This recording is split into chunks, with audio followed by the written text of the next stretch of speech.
If you whistle in the woods at night, you'll be sorry. If a bird gets into your house, somebody in the home will die. And if you rock an empty rocking chair, you're sealing your own fate.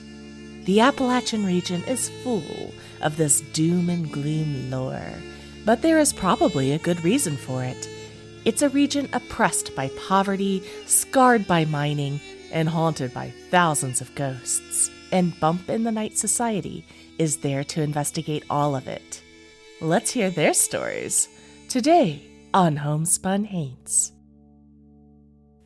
Hello, Hainted Loves. Welcome to Homespun Haints. I'm Becky. I'm Diana. Are you enjoying our deep dive into Appalachia and all the ghosts and folklore and things that go bump in the night? What did you say? What? Yes. Okay, that was a spoiler. This week we are interviewing Sean and Jen Bowman of Bump in the Night Society. It is a paranormal investigation group nestled deep in the Appalachians. They are headquartered in Pittsburgh, but they go to all sorts of amazing, creepy Appalachian locations. And we thought this was important to reach outside of our little sphere of East Tennessee, Western North Carolina, Western Virginia, all that, because the Appalachians, they go really far north. Like to Canada, basically, right? Yeah. So we're excited to have some people from a little bit farther north. And as you can imagine, anywhere in the Appalachians, it's still just as spooky, just as creepy, full of plenty of things that go bump in the night. And Jen and Sean have some really great stories for us today. So I think you all are going to thoroughly enjoy this show. Yeah, they bring up something in this episode that I wasn't aware of, and that's that Pittsburgh, Pennsylvania is considered the Paris of Appalachia by some people. Oh, I believe it. Have you seen the rest of Appalachia? No, I haven't. That's why you're taking me there this spring, right? I love Pittsburgh. I really love Pittsburgh. I think it's just such interesting city. It's really interesting when you go there, and there is something in the air that you can feel in that town. I love Pittsburgh too, just as long as I have a competent person to drive me around, because I am not driving on those hills. Ugh. Yes. Very mountainous. They don't bother with switchbacks in Pittsburgh. They're like, you can go straight up. It's fine. Yes, exactly. What? I'm used to going back and forth up the mountain. So, it's like a 15% grade. I found a hill in Pittsburgh that was like a 37% grade. I believe it.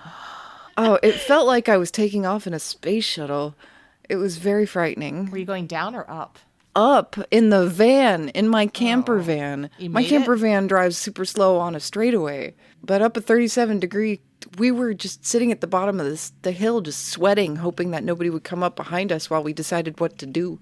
That sounds about right. That sounds like Pittsburgh. It's a city of industry and ketchup. And beer. And beer. Oh, we had a lot of beer there. Yeah, that's true. And they have some really fabulous universities there. And the Pittsburgh Orchestra is very, very good. A lot of people don't think about it, but it is very good. So just if you're a classical music fan, it's like on the same level as, say, the Atlanta Symphony or the Cleveland Symphony, all very, very good orchestra. Okay, nobody cares about that but me. Sorry, but... Why does everybody care about Paris, but nobody cares about the Paris of Appalachia? Well, they should. They should. People should visit Pittsburgh. Yes. It's a great town. If you get a chance. Speaking of driving... So I had an incident the other day, which is, this is so embarrassing. Oh, no. Yeah, I've already talked to my insurance company, so I guess there's not going to be any liability or anything. There's no NDA here. So I had an early morning appointment. And as I've expressed on this show before, I'm not a morning person. I've actually gone to sleep doctors, and the sleep doctor told me that I'm just naturally a night owl. This is why I work for myself, because I've never been able to make it to a job on time. Yeah, part of my life goal is to never wake up to an alarm clock ever again unless I'm going on a really fabulous vacation that day. I need to get to the airport. That's a great life goal. Isn't it? I'm so close. If I didn't have children, I'd probably be able to do that. The sleep doctor said that there's nothing I can do about it. I'm naturally a night owl. I'm most productive between 10 p.m. and 1 a.m.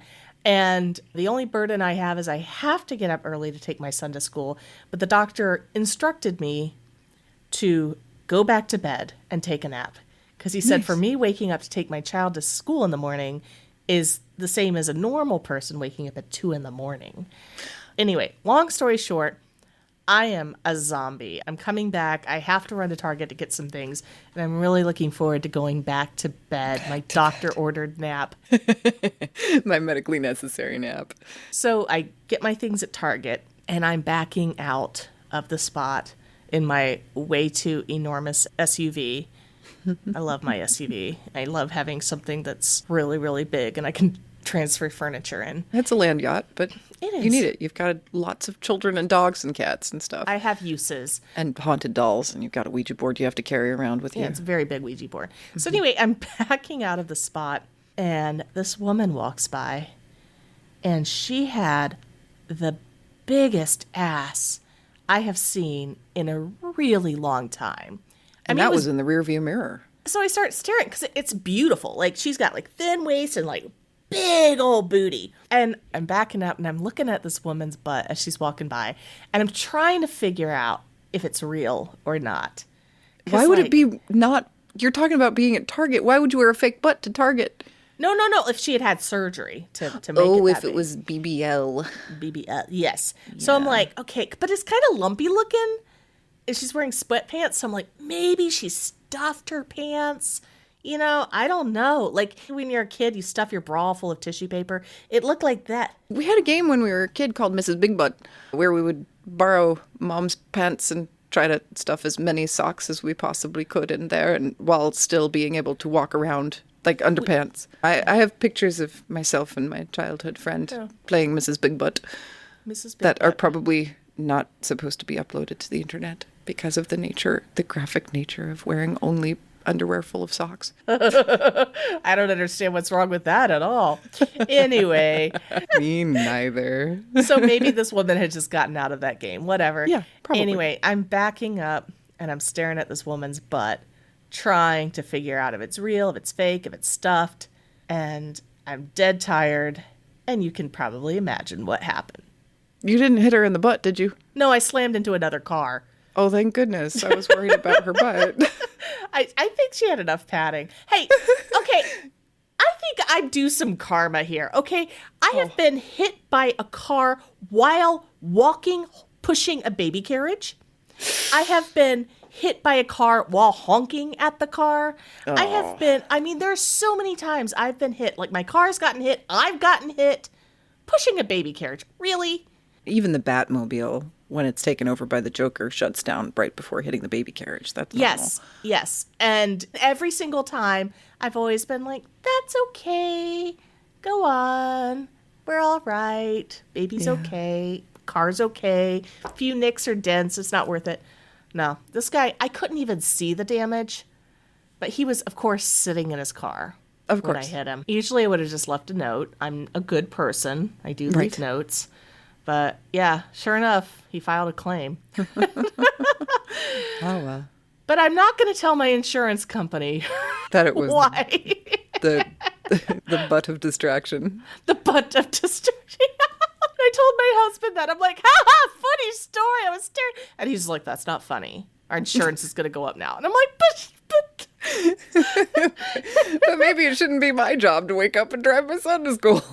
Right, exactly. Because this is the kind of story I come home with. It's amazing that's the only thing I've hit, honestly. Oh, no. Really. And it doesn't matter. It doesn't matter. I could go to bed at the ungodly hour of like 10 p.m. the night before. And still, by 6 a.m., my body's just like, what? Case in point. You don't have an Apple Watch, Diana, but for those of you that do, there's all these new apps that just automatically put on there. There's this mindfulness app that just automatically, it's so annoying. It's just all this toxic positivity and crap. I need to figure out how to turn it off. Speaking of which, check our YouTube channel for Meditations for Goths. Should you need something to counterbalance the toxic positivity in your life. Diana has some really amazing videos on there. The most recent one is, we all end up at the ground someday or something like that, right? Exactly. They are truly meditations for Goths, and they're not all tongue-in-cheeks. Tongues and cheeks and eat. Other bits. Anything else you want to eat? Yes. They're not all body parts. They're really intended to be mentally They're good. helpful. They are, but they're for people who think like you probably think. Exactly. Anyway, so this mindfulness app, I think it was like 5 or 6 p.m. 2 days ago. It popped up. I saw a notification on my wrist. It was like, as you start your day. And I was like, what do you think of me? I think for most people that's like at 6 or 7 a.m., but it's like trying to figure out when I'm awake and what my hours are. So I decided that 5 or 6 p.m. is when I really get going. It's not measuring your cortisol, is it? It's just Why? measuring your activity levels. I have no idea what it measures. How does it measure cortisol? I'm guessing that it can't. I hope not. Yeah. I wish it could. That'd be nice. That'd be really invasive. I know one company's working on a smartwatch that can take your blood sugar. So what? You just like wear it and just like kicking, like pokes you all day? You have to have a continual probe in for a continual glucose monitor. So it's so got to be bionic. it's got to be like taped to your wrist in one spot or something. Like an IV? Yeah. That's not very sexy. Are smartwatches supposed to be sexy? Yeah. So anyway, that's my big butt story. I love your big butt story. I wish we had the license to that song. I would totally, it would be like NPR, you know, as we're fading out, be like, I like big butts. Wouldn't that be nice? Yeah, we don't have that kind of money. Somebody go join our Patreon so we can have enough to license songs. Want to thank everybody who made it to our book club on Monday. We read How to Sell a Haunted House. We're going to be having another book club meeting on our Patreon. You don't have to be a paying member of our Patreon. You just need to go follow us on Patreon, patreon.com/homespunhaints. You can be a part of our horror book club. This upcoming month, we're going to be reading Mexican Gothic by Silvia Moreno Garcia. It's an amazing book. I've read a lot of books by this author. This book is horror. Lots of horrific mushrooms. So check it out. Join our Patreon, patreon.com/homespunhaints. And if you want to get bonus content from us, you can pay to become a paying member. We would love to see you become a part of our Patreon. And you get bonus content, extra episodes every week, and content without commercials. That's right. If we had enough patrons, you would be listening to songs by Sir Mix-a-Lot right now, but instead, you're listening to this commercial.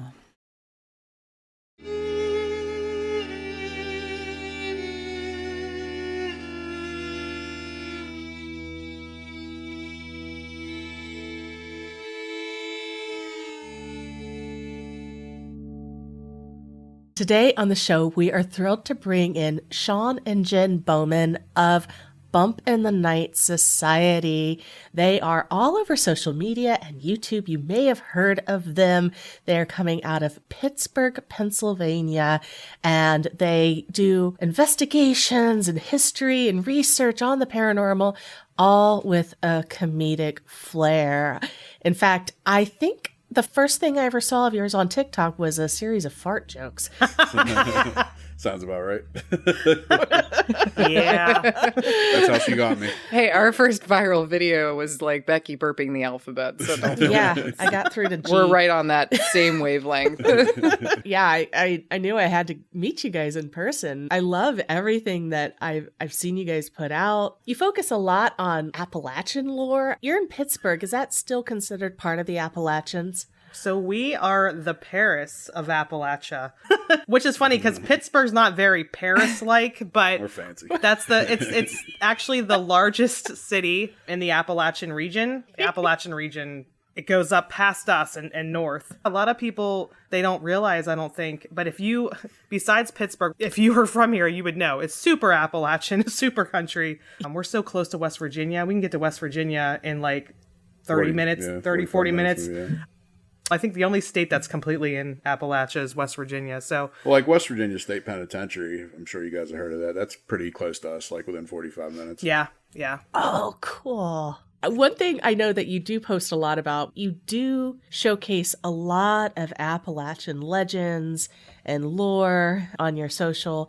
And it does seem, and this is something that resonates with me, that I learned growing up, that absolutely everything that you can do in Appalachian lore will cause you to die or get seriously ill. Yeah. You're not supposed to look in the trees. You're not supposed to whistle at night. I mean, there's so many rules you're supposed to follow, which is funny because when we do investigate, we were down in Lake Shawnee, Rock, West Virginia. Yeah. And I was on live and I'm like, I'm going to whistle. And, we were whistling in the woods and like doing everything I wasn't supposed to do. And I'm still alive, but we definitely had a lot of weird stuff happen. Oh, okay. Oh. Well, let's start there. What kind of weird stuff have you experienced? And is it because of the whistling? I don't know. Maybe. It could have been, because that was the start of the night. Lake Shawnee, we've been there twice already. We're going back again at the end of the year. First off, they discovered all kinds of Native American full skeletons. So right away when you go there, you're going to leave an offering to appease the tribe. You don't want to offend anybody. But there were murders that happened, what was that, back? Yeah, before the park was there and everything. Yeah, but then later There's on... also the Indian burial ground she's talking about. They were digging for like a mud bog or something they were putting in. They found like 30-something graves and pretty much covered them back up. And they claim that there's like thousands there. Then there was stuff that happened in the amusement park. There was this girl that died on the swing set there. There's a few kids Two that people died. that drowned. Yeah. Oh my gosh. What we've experienced when we were there, our one teammate, Troy, he for some reason took a big liking to this little girl that passed on the swing ride, which it's the actual original swing ride that she passed away on. And he left something for her. And we there was a school bus that actually the owner's brother passed away on. Didn't he have a heart attack on there? The dad passed on the grounds too. So it's not great. But this was before they learned about giving offerings and everything, which they now do.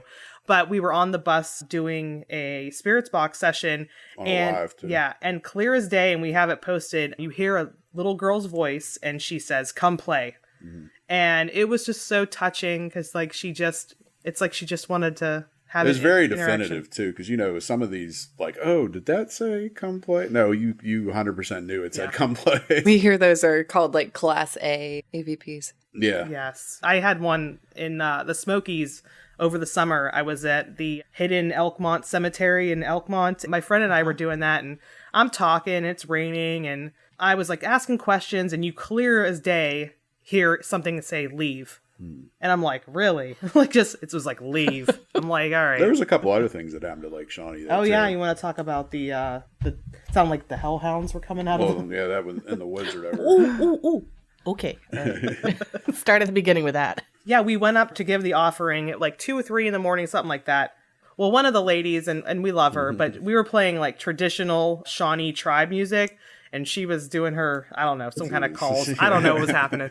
Whatever. God bless her. But it kind of got quiet from it, and then it didn't sound like coyotes or anything like that. It sounded like something was coming through the woods. Like it sounded like more than one, like a pack of them. Yeah, like a pack of, it sounded like a pack of hellhounds or something like that.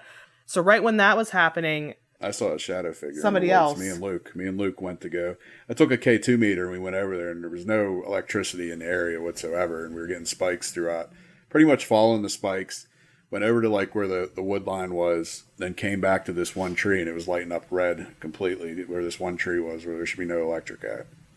Yeah. And then later in the night, not that isn't enough that's happened, they have a trailer for bathrooms, and like I said, a lot of children had passed away there. And I was going to the bathroom, and I heard what sounded like little kids laughing by the bathroom. And I'm like, oh, okay. And you're out in the middle of the woods. There's like no houses really like around or nothing. No. I feel bad for the children's spirits. I mean, I don't always think that the things that are portraying a child are a child, but in this case, I just really felt that that's what it was, at least for those particular things I was hearing, and the girl on the bus that said come play. I just feel really bad. It makes me sad. The first time we were there too, there was another paranormal group that we didn't know, because there was like a big group of us that went. They claimed to see something in the woods, like red eyes, or I'm not saying it was paranormal, could have just been a bear or something. But they saw like red eyes in the woods or whatever. I hope it wasn't a bear. We had to sleep in a tent, which was horrible. But the next morning, I was going to go to the bathroom really early. Like he said, it's in the middle of nowhere. There is a fence around the one perimeter, and there's like a busy road. So it's not a place that somebody would be walking. And I was half awake, but I look across the lake, and I see a man just like walking. He's just walking around, and then it just disappeared. I don't know who that was. It could have been the brother, the father that passed away on the grounds, because it didn't look like an old-timey person. It didn't look like a Native American. It looked like somebody from the last 20, 30 years, like just a man walking. But that was wild. Disappeared, like went behind a bush and then didn't come back out, or disappeared Yes. like you saw him physically disapparate? Like, I think it went around like a turn, like around a tree, and then he was just gone. He didn't come back out.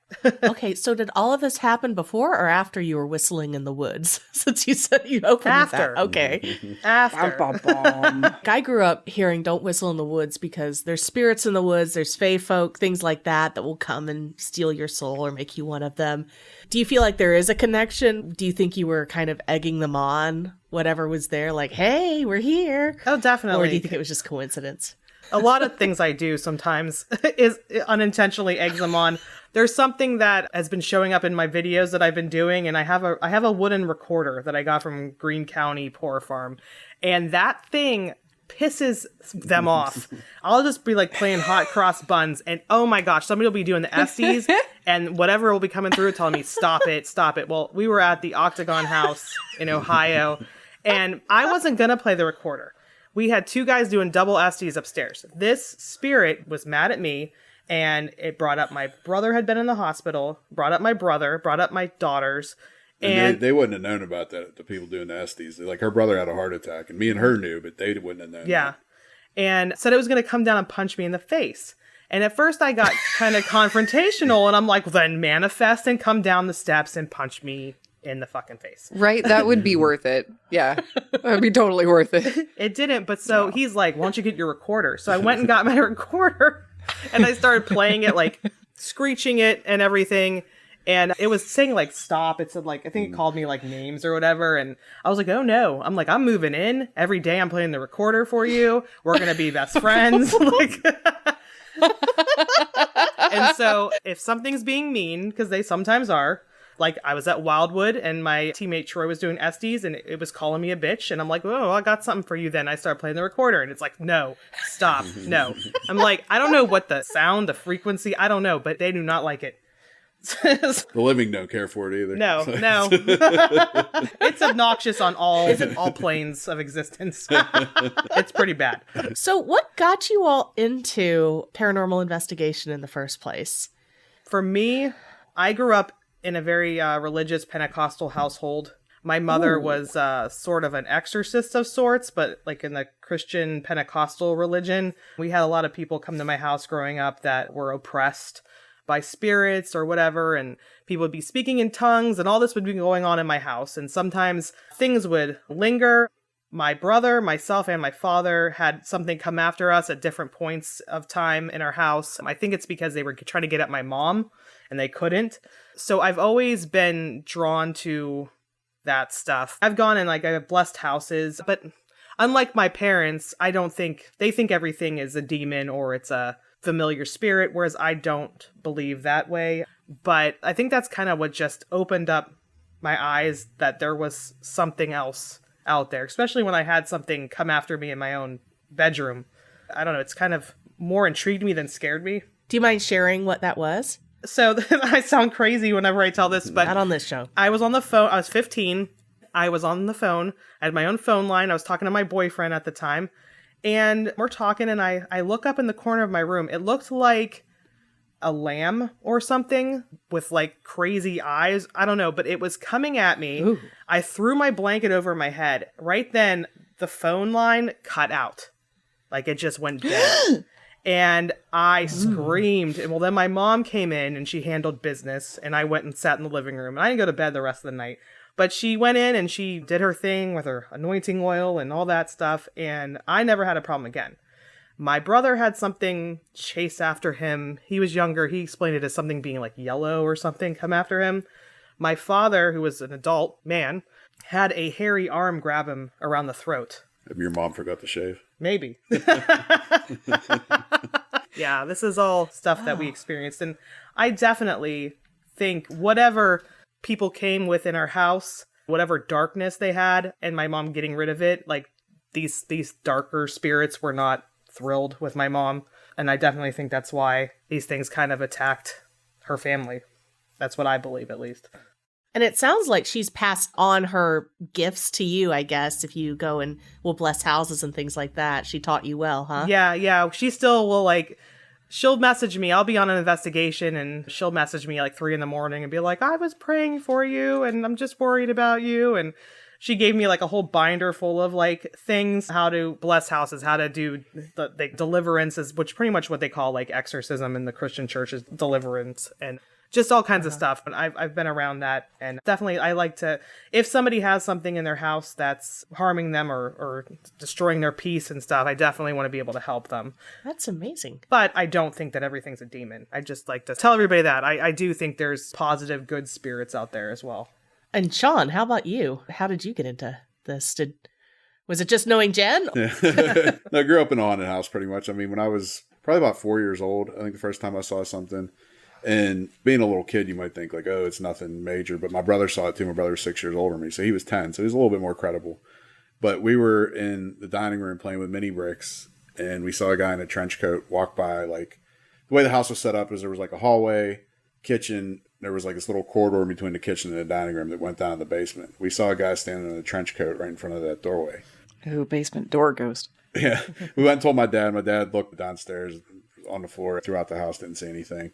And the funny thing is, like, years later, I went to a psychic. I'm not a firm believer in a lot of psychics, but it was funny because, like, she said that there was something in my basement at that house. So that was kind of weird. I lived in that house for 25 years, and it wasn't like, oh, something's happening every day. We maybe had 5 things happen, but there's definitely stuff that I remember throughout the years that happened to me. Me and Jen, before we were bumping the night, before we were part of another group before that too, before we were either one of those groups, like, I've known her for over 10 years, and she used to be my daughter's Girl Scout leader. We went to Gettysburg together back when we were just friends, and we went to, like, the haunted orphanage, and we had some experiences there. And I remember even running an app on the way home, which I don't know, some people don't believe in the apps as much, but I remember running an app. My dad, who passed away in 2011, his nickname came through when we were talking about my dad, which was kind of crazy. So, like, stuff like that, too, that kind of got me as an adult more interested in it too. You mentioned other things happen in the house besides the man in the trench coat. Is there anything that stands out? Yeah, a couple of things that other family members had happen. Like my mom, she swore as my one friend, his nickname was Beans. She was like, Beans was in the house. It was like 3 a.m. I was like, why would Beans be in the house? She saw somebody walk by her doorway where the bedroom was. I lived there when I was a little kid up until I was an adult. They moved out, lived in a different house. So when I was an adult, I saw something similar happen right in the same doorway in that bedroom. I saw somebody walk by the doorway too. And obviously there was nobody there. There was other little stuff. Like I remember as a kid, I woke up one time and there was a family at the foot of my bed. I don't know what that's about. And I used to hear people up in the attic all the time too. Like people were walking around upstairs when nobody would be in the house. So, but like I said, nothing. Oh my. It wasn't like every night. It was like maybe once every couple years I'd have something happen. That's the truth about hauntings though. Unless you're like going in to investigate something, if you're just living in a place, you really may not encounter it unless you live there or work there, and then it might take several years. So how long has Bump in the Night Society been going strong? 2020 is when we became Bump in the Night. We were part of Celestial Oddities, Paraseekers before that, which actually is still around. So you essentially formed during COVID then? Yeah. I think that's kind of why. I think just being stuck at home, he ended up meeting with our friend that's still with Celestial Oddities. And I wasn't even going to be part of it. I was just like, oh, whatever. I was into it, but... She used to always bitch, too. She'd be like, oh, that's all you do is paranormal. Blah, blah, blah. Meanwhile, now she's the one that does it 24/7. Well, no, you know what? I am obviously on the social media pages probably 90% of the time. But he would go investigate, every weekend. I'd go every night. I would not. I need to, decompress and both his kids are adults. One of my kids is an adult, but my other one is 16, so I still gotta be there. Gotta be a mom. Yeah. So what's your favorite place to investigate? You've mentioned Brushy, you've mentioned Shawnee Park. Evidence-wise, the Octagon House in Circleville, Ohio. I was not expecting anything at all, and that was the first time, besides seeing that thing in my room as a kid, that I had seen a full-body apparition, to the point that I almost fell off my chair. I said, holy fuck, or something like that. He goes, what the hell's wrong with you? Because he didn't know I saw anything. Evidence-wise, definitely that. Octagon, like she said, she's been there twice. I've been there 3 times. Every time I've been there, it's been active, crazy active. We heard somebody choking upstairs at one time. All of us heard it. Yeah. Another time we heard somebody walking around up there. She said that she saw a little girl. There's a staircase in the middle, And then there's rooms around it, and there's rooms upstairs. It's not a big building at all. Just like chill in the little area where the staircase is, like you get activity all night long. Tell us a little bit about the Octagon House. There's more than one. The one that we go to, though, it's in Circleville, Ohio. They built a Walmart. So they actually picked the building up and moved it. You could see the Walmart from the building. And I guess they took the ghosts with it. Yeah, I don't know if it has anything to do with the activity or not, but like it's super active for some reason. You saw a full body apparition at the Octagon House? Yes. So as he said, there's a spiral staircase in the center, and you just basically can just park at the bottom of the steps all night because you can literally hear everything. And so a bunch of us kept seeing something on the steps because you can't use that staircase right now. There's like a back staircase that you have to use to go upstairs. But we kept seeing what I can explain it as is if you've ever seen Predator, it's like it's see-through, but you see like something moving. We kept seeing something on the steps, and I thought I was tripping. And other people were like, no, I see it too. And I'm like, okay. And then throughout the night, I kept seeing, because it's like a banister all the way around the top of the steps, I kept seeing what looked like a little girl like peeking out. She was on her hands and knees like peeking out through the banister. And then later on in the night, there was a car and its lights kind of shine through and went across. And I saw her, she was standing there. And as the lights hit her, it scared her and she scurried around the banister. And that's when I freaked out because I was like not expecting, I'm just staring up there, at darkness. You don't expect to see that. But then I was like, I'm sorry, I'm not trying to scare you. You freaked me out for a second. We had a thermal camera. And on the thermal camera, it looked like a little girl was standing at the top of the steps, crouched down. You could see it right on the camera. You went after that, so that's crazy. Yeah, that was a different time that you weren't there. Yeah, because I saw that peeking out thing. That's crazy. Bel Air House, we always have a lot of stuff happen. I got pushed and poked in the Bel Air House I've basement. seen a possession at Bel Air before. Yeah. Okay, tell us about that. When I was part of the other group, before Jen was part of us, it was like our group, and then Pittsburgh Paranormal Society was with us too. So there was a couple groups with us. Me and Garrett, who was part of Celestial Oddities, the one we were talking about. April, who is part of our group now. And Eddie. We were doing Estes in the middle of the room, in the living room. And Garrett was doing it. And Eddie was behind Garrett. And as Garrett's doing the Estes, we can't hear what's going on with Eddie. Eddie started crying. And we're like, what's wrong? Blah, blah, blah. We're talking to him, and he's not answering us. We ended up bringing him outside, blessed him with holy water, saged him. He was laughing at us the whole time. We bring him back inside. Garrett's real deep with the occult, does a bunch of stuff with the occult. He was praying to Gabriel and different angels and everything. And as we're doing this, we're basically all holding hands around the table. We had candles on the table, and the candles keep flickering like, and the one big candle in the middle completely went out. You could tell just by looking at people were freaked out. Me and April were holding Eddie's hand. Eddie was in between us. And as we're holding his hand, we both heard Get Out come from behind him. Eddie was talking at this point now, too, and he kept saying, it's not a little girl. It's not a little girl. Because there's supposed to be this Emily Davis that's supposed to be a girl spirit that's from the house. Kept saying, it's not a little girl. And then he was talking about, like, it's coming down the hallway. It's on the ceiling. We didn't see what the hell he was talking about. But he keeps saying stuff about this thing. Earlier in the day, people were in the basement. They said they saw some green light. I didn't see this green light, but a couple people in our group saw it. After the fact, Eddie was claiming that he saw something in the living room when this was going on that was coming out of the ceiling, like a light or something, or figure or something was coming out of the ceiling. Another thing he did too, earlier in the day, because we were there for the full weekend, so we were there Friday through Sunday. That's the thing with Bel Air. You don't really have much happen the first night. It feels like the house is kind of feeling you out. Second night's always crazier than the first, because we've been there numerous times. So the second day, we went to Burger King, we were eating lunch, and Eddie was talking about me, and Eddie were talking. We're like, oh, we don't even think this place is haunted, because nothing really happened Friday night. I remembered him saying that, because it's like you're kind of poking the bear, I guess, a little bit. And later on, he was using the pendulum, trying to talk to stuff, and he was telling it, use our energy and everything. And you're not supposed to say shit like that. So I think that's kind of part of the reason it opened up to him, too. But after the fact, after everything happened, I called Jen at like 2 a.m. And I was like, I just want to talk to you because, like, I don't know what the hell's going on here. And, like, something happens to me, at least I'm on the phone with somebody. But nothing else happened the rest of that night. After Garrett did his little ceremony, it seemed like whatever it was went away. We've definitely had stuff happen the other times we've gone, though.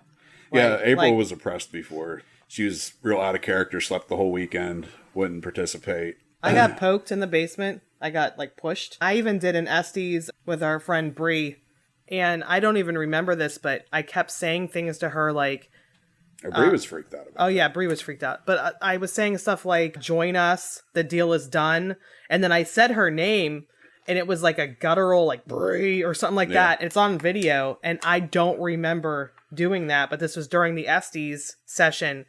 And whenever they pulled me out, I remember they were all putting the cross in their fingers. I'm like, I don't remember, guys. I'm not possessed. Well, the place is even like, there's supposed to be, 13 portals there, and it's supposed to be on a ley line. Yeah. There's Indian burial caves back behind. There was a mine explosion on the property. All sorts of, like, crazy stuff that's happened on this property. And this is Bel Air? Yeah, Bel Air, Ohio, which the town itself is... It's like 10 minutes from Moundsville Penitentiary, the West Virginia Penitentiary. That whole area, again, and that's Ohio. People are thinking, Ohio's not in Appalachia. No, that part of Ohio is Appalachia. This little town has, like, really bad history to it in general. There's a couple, like, crazy murders that have happened there. As soon as you enter Bel Air, I just have, like, ugh. It's just like a bad energy. Bad feeling. And it's not just because it's kind of a rundown town, because I've been to a lot of those. It's like an old, like, mill town. But it seems always gray. I don't know. It just always seems depressing. But we have our Friendsgiving there every year. We do. But we have a good time. I mean, I'm still going to make it a good time, no matter where we're at. So people can find you. You've got YouTube, which is like more documentary style. Yeah. You do a lot of investigations on your TikTok. And your TikTok channel is like enormous. You guys have, I don't even remember the number right now, but you've got quite a following on there. I think it's 201,000. I don't know. But yeah, we have that. It's impressive. Thank you. That's probably our largest following. I think our second largest is Facebook. We have like 36,000. Personally, my attention span isn't great, so TikTok's great. Like 2-3 minute videos, get to the point. I just did one tonight about the Brown Mountain Lights in North Carolina, and it was only like a minute and a half, and it's already got a decent amount of likes. Other people like me who have short attention spans and they just want the facts, give me the facts, or fart videos. The Brown Mountain Lights, I grew up hearing because East Tennessee is not too far from Western North Carolina, which is where that comes from. And I've never been able to wrap my mind around what that possibly could be. Yeah. What are your theories? From what I've read, they did like a geological extensive study on it. They're saying, it's automotive, locomotion, whatever. It's attributed to something like that. Go back to the 1700s. How is that? Yeah, but that's the thing. This has been centuries. They've been saying this. So, I mean, they didn't see a car back then. Right. The Cherokee tribe said that it might have been the souls of women who were looking for their lost partners that passed away during some kind of battle on the mountain. There's just been all kinds of different theories. I have no idea. I have no idea what it could be. Have you ever seen them? No, I haven't. I wish. But I heard that it's not as common anymore. Like, I heard people aren't seeing them as much anymore, and I don't know what that means. It cannot be a car. It cannot be a train. No, absolutely not. Because it's been going on, or a brush. Like, I mean, they said brush fire. Maybe fire's been around forever. But I think there's something there. I tend to believe things are metaphysical or whatever, Well, since you do have strong focus on the Appalachian region, which of course the Brown Mountain Lights are part of, do you think that there's something about the Appalachians that makes them hold on to paranormal or metaphysical energy stronger than other regions in the world, or are people here just more open? They're just so old. And then even the cave systems underneath the mountains, they say there's things under there, like coal mines. I've talked about coal mines. Like, coal mines that's like a breeding ground for paranormal. I mean, first off, you're digging into the earth, places that probably shouldn't be seeing the light of day. You're taking from Mother Earth. You're not giving anything back. So sometimes she's pissed, and I think she just takes out her revenge. And then even how shitty they used to treat the coal miners, having them work for not even real money. They basically just owned your life, and once you got sick, then whatever, you're screwed then, Look at like Yellow Dog and all that too. Yeah. And then I think that the Appalachian people in general are just very supernatural as well. So I think that amps it up. Definitely a lot of cryptids in that too, in the whole region. Yeah. Oh, yeah. There's a lot of poverty. There's just, I think any of that is just a recipe. That vibe, that feeling, that sadness, that depression, that poor, all that energy that's coming from that, their feelings, their energy, all that, I think that definitely leaves room for there to be hauntings or leaves room for there to be paranormal activity, because I think darker things, darker spirits definitely feed on that kind of energy. But with like poverty comes a lack of education. It's a different kind of education. Having grown up in the mountains myself, like I feel like you're not so high on the book learning, but you are a little bit more connected to the environment, a little bit more about like when to plant certain things, or if the wind smells a certain way, it means this. So it's a different kind of knowledge. That's even, I think you believe more in mythology. Well, like even the granny witches. Kind of have to. Yeah. The granny witches, they didn't trust real doctors. They went to their granny witches. That's who they trusted. And those women knew their plants. They made their own medicines. Did they always work? Probably not. But does real medicine always work? No.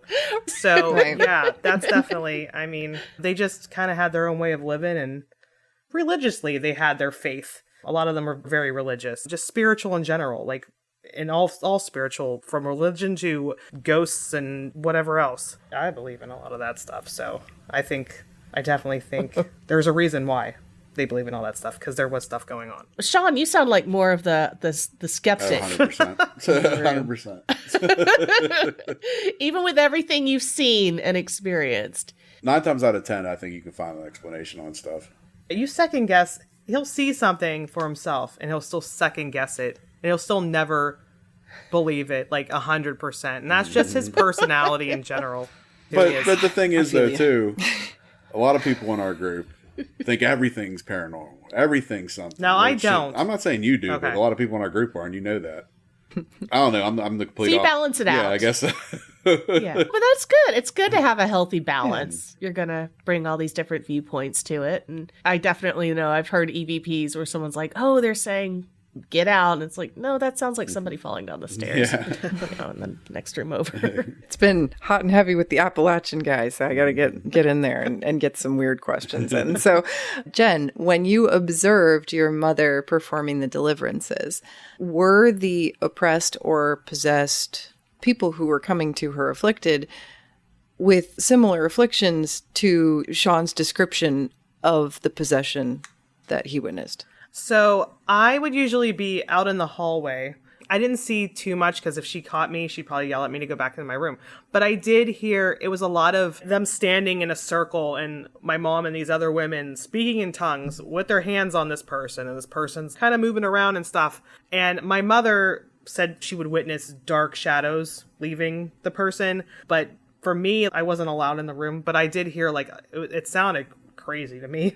Again, not that I think my mom's lying about doing that, but when somebody's speaking in tongues, it is kind of odd to you. And I remember laughing at one point because it sounded funny to me. So it was mainly I would see some things before she'd catch me. I was usually like them standing around a person with their hands on them, praying over them and stuff.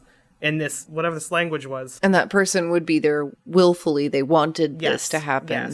Yes. They weren't being like exorcised. No. They would get strapped down to the bed or not. No, nothing like that. Right, not right, like exactly. Not There like was no demon Catholic. fighting back, taking over. No, not that I saw. I was actually raised Catholic. I've never seen nothing like that. Isn't it amazing how many fewer exorcisms you actually witness when you actually are raised Catholic? People don't think about that with pop culture being what it is, do they? One last question. You did mention Publix. Do you do public investigations that anybody can join you on? Yeah, we've actually been doing a lot more. We have Grand Midway in August. Yeah. August 24th. That's where one of the world's largest Ouija boards is painted on the roof of the building. Oh, that place! Yes. We're on the ceiling, right? Yes, we love Blair, the owner. We've been there a couple times. We had a documentary on YouTube, and we reached out to him, and I'm like, "Can we do a public there?" And he's like, "Yeah, let's do it." He used to own a church right down the street too, and he has the world's biggest collection of Anne Rice. Yeah, dolls. well, he has the Anne Rice's dolls when she passed away. Yeah. Yeah, they're like, do you want to not keep them, but hold on to them and display them? Yeah. So he drove down to New Orleans and he picked them up, and they're there, and they're awesome. They're crazy. I'm not a huge doll fan, but they're really cool to see. And the fact that they were her dolls. Yeah, she got really creepy about them there towards the end. Yeah, there's a lot of weird ones. Definitely, there's some that are like almost life size. That place is definitely okay. cool. What's the name of The Grand Midway Hotel. And Yeah, definitely. Grand Midway Hotel, and where is it located? Windber, Pennsylvania. Yeah, like 2 hours from Pittsburgh. Fun. So do you have a website where people can find out about these upcoming investigations? He has a link tree. If you go on any of our, just Bump in the Night Society on whatever, X, Instagram, Facebook's TikTok, probably Facebook. if you're trying to get onto an actual public, Facebook would be the best way to get a hold of us, because either that or email, I guess. People will message me on Facebook or send me emails, basically. And your email address, again, tell everybody. bumpinthenightsociety@yahoo.com. Okay, I'm glad you said that because I would have probably said Gmail. Yeah, I don't even know who has Yahoo. He has an AOL account still. I'm like, what is that? I didn't even know anybody had those. That account since I was in high school. Yeah, we'll include links to your link tree on our show notes for this episode. And then, of course, you also have the YouTube. People can just do a search for Bump in the Night Society, and they will find you on YouTube and on TikTok and your Facebook. Sounds like those are the 3 places where you are the most active.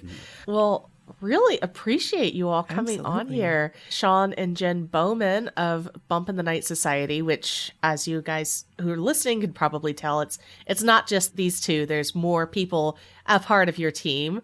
Technically, there's 7 of us core, I guess, but then we have 3 camera people that we're pretty close with too, so kind of 10-ish, maybe. It's kind of hard to say. The 3 main is Sean, Mikey, and myself, but then our affiliates, Ryan O'Shea, Kat Wilson, Randall, they are often with us too, even more than some of our members. I really admire your dedication. Clearly, a lot of people love what you do, and you're really, really good at it. And I love the focus of what you all are doing. You guys have a great sense of humor, and your content is just amazing. Thank you. So, thank you so much for doing what you do. Thank you. And thank you so much for talking to us tonight. Of course. Thanks for having us on. And Haunted Loves, what do you think? Have you been oppressed or possessed? And who would you choose to take care of that?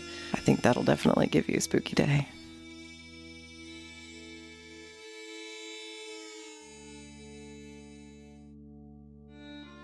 Homespun Haints is hosted by Becky Kielimnik and Diana Doty, and produced by Homespun Haints Media LLC. Editing and music by Becky Kielimnik. Show notes by Diana Doty. If you have a ghost story and you'd like to be considered as a guest for this podcast, please visit our website at homespunhaints.com/submit.